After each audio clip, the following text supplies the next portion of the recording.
as humans, what's unique about us, and what makes us the top of the food chain, I would say, are our brains.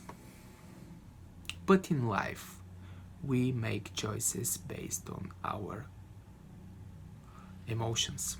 And the emotional intelligence is all I'm talking about in my videos. I'm Dr. Anatoli Gradinarov, the author of the book Revolution of the Mind.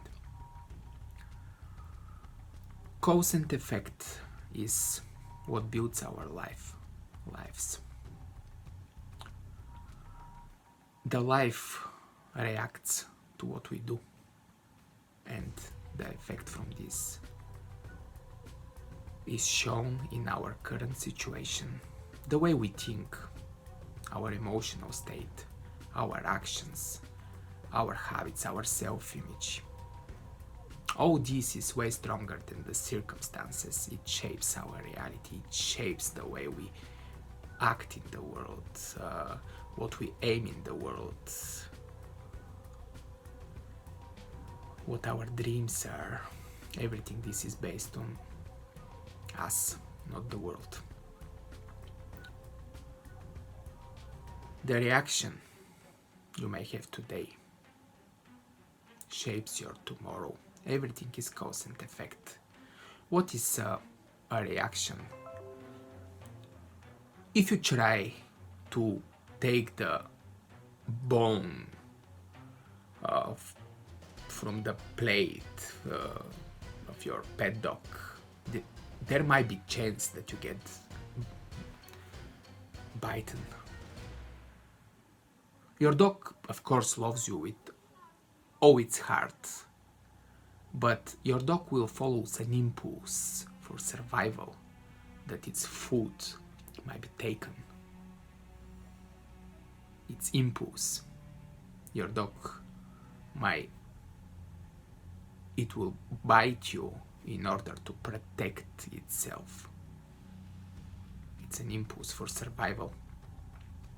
Now, if I tell you that you look ridiculous with the outfit you are wearing, you will feel offended, and you will have the same impulse within you as reaction to my words. You will feel threatened. Your self-image will be threatened.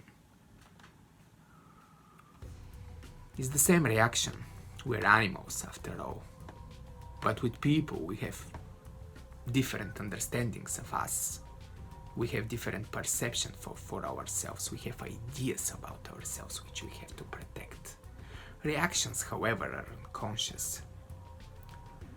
They're impulses, basically, and they lack common sense.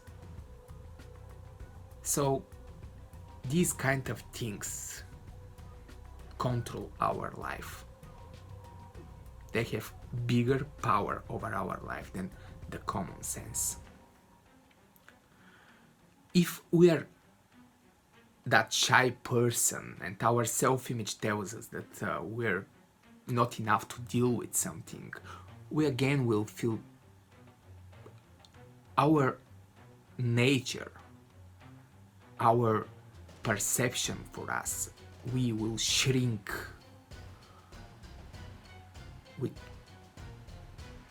from all these impulses telling us that we're in danger.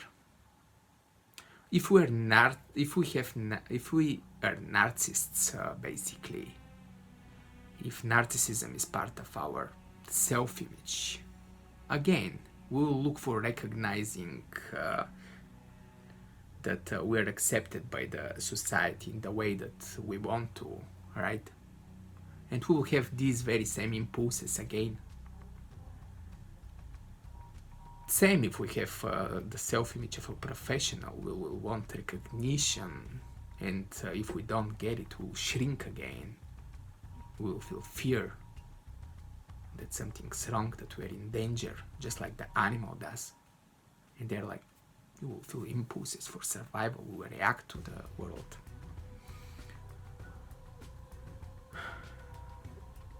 The self-image can include every area of our lives. It's a virtual idea for ourselves, what we think that we are.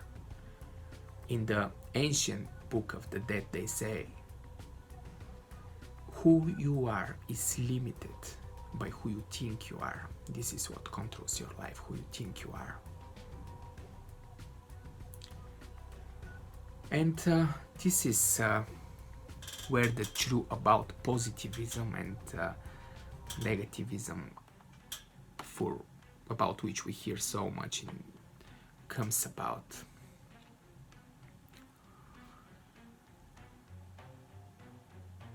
Positivism,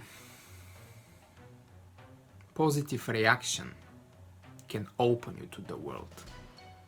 It can give you opportunities. But positive reaction cannot be possible really if it's based on some kind of ideology, on ideas. Because eventually that idea is going to be challenged. You need to protect it. You shrink in that very same way. Positive reaction to life is possible only if you are aware of the fear. So the fear is there. You realize it. You realize the fear as a reaction of your body, of your mind, to what is happening. But you still choose the common sense, and through courage you go further. They say if there is no fear, you can burn yourself from the flame. And this is total nonsense. You don't stay away from the flame just because of the fear, but simply because of the common sense, that you know that if you touch the flame, you're gonna get burned. As I said, self-awareness, as I said on every video of mine, self-awareness is the key. You cannot move forward in life before you overcome yourself, before you look inside and see what is there and accept it and work with it and go further.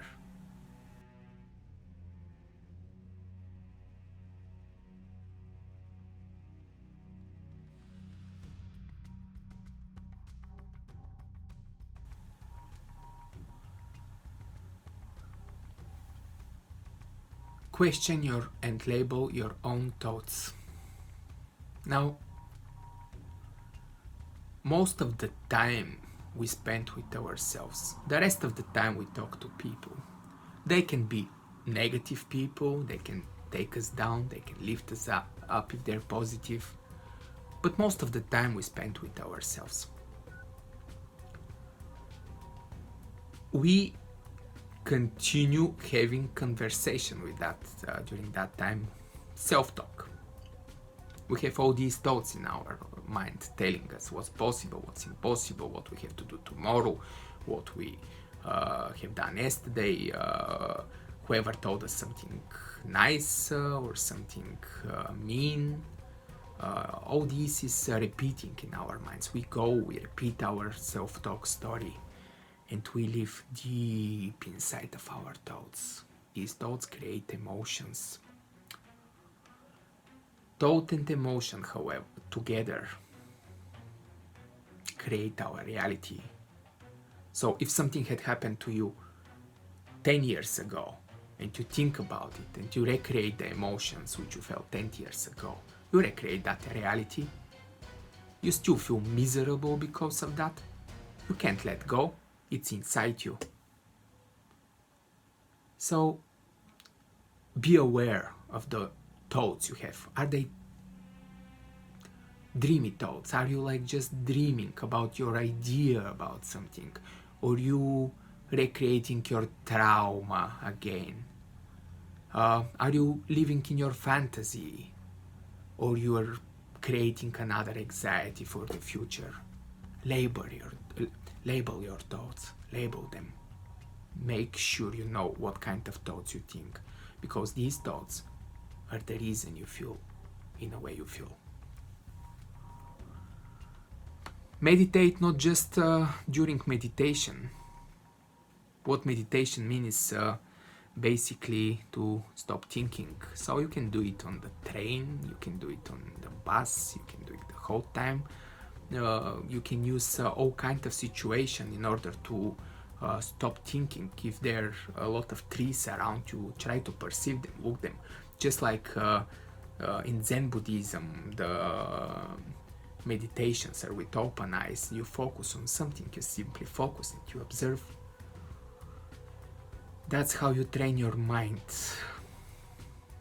to be mindful, not just during meditation, but during your life. That's the practical way of meditation.